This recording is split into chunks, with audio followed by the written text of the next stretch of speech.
Salut tout le monde! On se plonge aujourd'hui dans une analyse fascinante des textes mésopotamiens antiques. Au programme de cette exploration, les récits de création et de destruction par les dieux. C'est littéralement la genèse de notre histoire. Comment ces toutes premières civilisations percevaient-elles un univers super instable et honnêtement assez terrifiant? Allez, c'est parti! Alors pour bien entrer dans le vif du sujet, écoutez cette ligne tirée de la Lamentation d'Éridu. La tempête rugissante la couvrait comme un manteau, s'étalait sur elle comme un drap. Elle couvrait Eridu comme un manteau. Faut s'imaginer que ces peuples vivaient dans un environnement hyper précaire.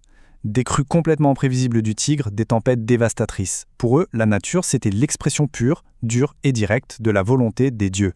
Du coup, ça soulève une question évidente. Comment on survit en tant que civilisation quand on vit sous la menace constante de la colère divine? Eh bien, pour comprendre les Sumériens ou les Babyloniens, il faut capter un truc fondamental. Leurs dieux étaient à la fois des créateurs absolus et des destructeurs impitoyables. Zéro garantie de bienveillance.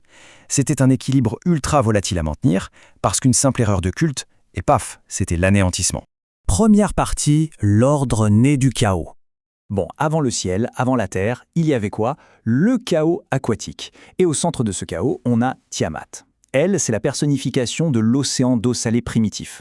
Au début, tout va bien, elle menait sa petite vie tranquille avec son compagnon Apsu, qui représentait l'abîme d'Odus, sauf que cette paix primordiale, elle n'a pas duré. Les jeunes dieux sont nés, ils ont commencé à faire un bruit pas possible, et ça a déclenché le tout premier conflit cosmique. L'histoire s'enchaîne de manière assez épique. Apsu, n'en pouvant plus du vacarme, veut anéantir les jeunes dieux. Mais le dieu Ea découvre le complot et l'élimine.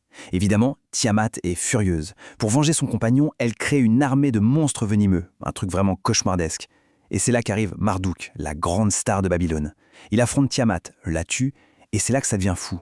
L'ordre universel est littéralement bâti sur ses restes. Marduk coupe son cadavre en deux pour fabriquer le ciel et la terre. Et voilà, l'univers est créé. Deuxième partie, la création de l'humanité. Et c'est là qu'on arrive au point crucial, parfaitement résumé par Marduk lui-même. Je vais créer l'homme, il sera chargé du service des dieux afin qu'il puisse se reposer. C'est super direct, non? Les dieux en avaient ras-le-bol de bosser pour se nourrir. L'humanité a été créée dans un seul but, faire le sale boulot. C'est une théologie purement transactionnelle. L'humain travaille, construit des temples, fait des sacrifices, et en échange, les dieux maintiennent le monde en un seul morceau. Mais attention, créer l'humanité, ça demandait un ingrédient de taille, la mort d'un dieu. C'est le fameux principe du sacrifice de substitution. Kingu, qui était le nouveau mari de Tiamat et le chef des rebelles, est condamné et exécuté. Et c'est avec le sang de ce dieu rebelle que Ea va façonner magiquement l'humanité. Donc oui, la vie humaine tire littéralement son origine d'une rébellion cosmique et d'une exécution pénale. C'est pas exactement une naissance dans la douceur. Ah, et il y a une autre version, beaucoup plus, disons, surprenante. Une légende sumérienne raconte qu'après avoir créé les humains, les dieux font la fête. Et dans un concours de boissons qui dérape complètement, le dieu Anki et la déesse Ninma s'amusent à créer des humains avec des défauts, juste pour se tester. Le clou du spectacle, Anki demande à Ninma de créer la créature la plus impuissante possible, incapable de marcher ou de manger seule. Une vraie caricature de vulnérabilité totale. Et bien cette créature, c'est le bébé humain. Troisième partie, le déluge et la destruction. Alors, si les humains faisaient tout le travail, pourquoi les dieux voudraient-ils les exterminer? La réponse des textes est presque comique. L'humanité s'est multipliée et est devenue beaucoup trop bruyante, exactement comme les jeunes dieux au tout début. Ce vacarme empêchait le grand dieu Enlil de dormir. Complètement à bout de nerfs, les dieux prennent une décision radicale. Un grand coup de balai, on raille toute l'humanité de la carte. Regardons un peu comment tout ça s'enchaîne. Les dieux font le serment de garder ce plan secret. Mais Ea, toujours aussi malin, chuchote le plan au mur d'une hutte en roseau pour avertir un humain, hutte Napishtim. Ce gars-là se met à construire un navire massif, et attention, c'est un cube parfait, un truc géométriquement absurde. Ensuite, c'est l'apocalypse pendant 7 jours. L'humanité redevient de la boue. Et à la fin, quand Utnapishtim sort et fait cuire un sacrifice, les textes disent que les dieux, affamés après 7 jours sans serviteurs, s'agglutinent carrément comme des mouches autour de la viande. Ce passage met en lumière un truc fascinant sur la mentalité de l'époque, la dualité des dieux. D'un côté, on a Enlil, la pure pulsion de destruction, prêt à bousiller tout l'ordre cosmique juste pour avoir un peu de silence.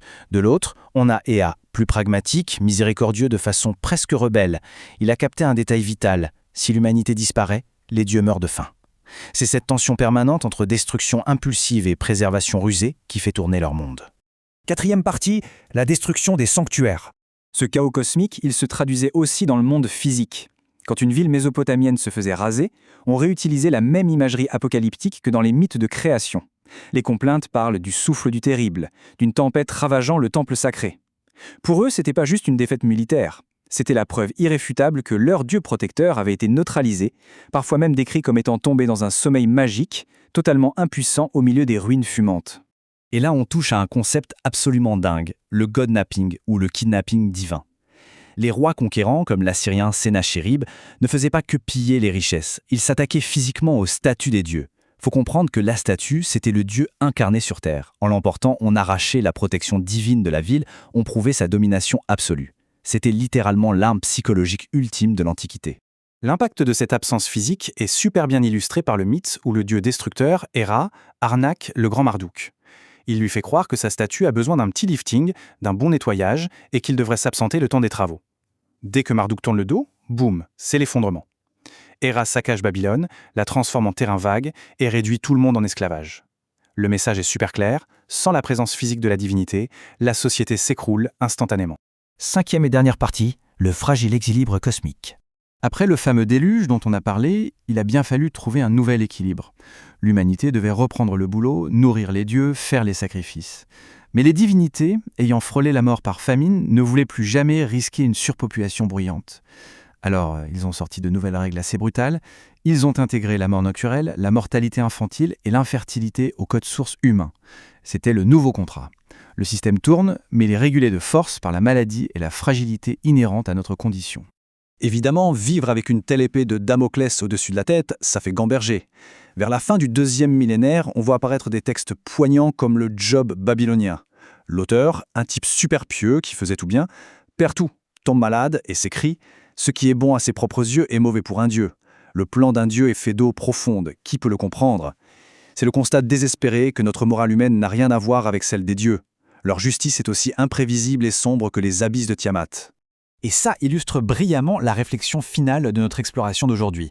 Faut vraiment s'imaginer, est-ce que cette peur viscérale, cette terreur d'une destruction divine totalement imprévisible, n'a pas été le moteur même de la civilisation humaine?